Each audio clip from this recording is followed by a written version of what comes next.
चलिए दोस्तों, आज एक चतुर टोपी वाले और कुछ बेहद शरारती बंदरों की मजेदार कहानी सुनते हैं। एक बार की बात है, एक टोपी वाला गांव-गांव घूमकर अपनी रंग-बिरंगी टोपियां बेचा करता था। एक दोपहर वो बहुत थक गया था, इसलिए एक बड़े पेड़ की ठंडी छांव में गहरी नींद सो गया। उसकी रंग बिरंगी टोपियों से भरी टोकरी ठीक उसके पास ही जमीन पर एकदम सुरक्षित रखी थी। लेकिन अरे, उसी पेड़ की ऊंची डालियों पर बहुत सारे नटखट और शरारती बंदर भी रहते थे। जब टोपी वाला खर्राटे मार रहा था, तब वो बंदर दबे पांव चुपके से पेड़ से नीचे उतर आए।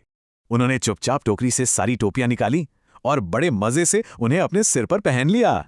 कुछ देर बाद टोपी वाले की नींद खुली। उसने अंगड़ाई ली और अपनी आंखें मली। खाली टोकरी देखकर वो पूरी तरह हैरान रह गया। अरे, उसकी सारी टोपियां आखिर कहाँ गईं? उसने घबराकर ऊपर पेड़ की डालियों की तरफ देखा और वहां का नजारा सच में चौंकाने वाला था। नीचे जमीन पर बेचारा टोपी वाला परेशान खड़ा था और ऊपर बंदर उसकी टोपियां पहने मजे कर रहे थे। टोपी वाला बहुत घबरा गया। वो सोचने लगा कि अब इन शैतान बंदरों से अपनी टोपियां वापस कैसे ली जाएं। तभी टोपी वाले ने ऊपर बैठे उन बंदरों के बारे में एक बहुत ही मजेदार चीज नोटिस की। वो सारे नटखट बंदर उसकी हर एक हरकत की बिल्कुल हूबहू नकल उतार रहे थे। इन नकलची बंदरों को देखकर टोपी वाले के चतुर दिमाग की बत्ती जल उठी। उसे एक शानदार तरकीब सूझी। चलिए देखते हैं कि कैसे उसने सिर्फ 3 आसान और मजेदार कदमों में अपनी चाल चली। पहले कदम में उसने तुरंत अपने सिर से अपनी खुद की टोपी उतार ली।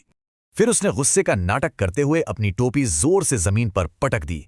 और बिल्कुल जैसा सोचा था, उन नकलची बंदरों ने भी तुरंत वही काम किया। उन सभी बंदरों ने नासमझी में अपनी अपनी टोपियां नीचे जमीन पर फेंक दी। आखिर में चतुर टोपी वाले ने फुर्ती दिखाते हुए अपनी सारी टोपियां वापस टोकरी में भर लीं।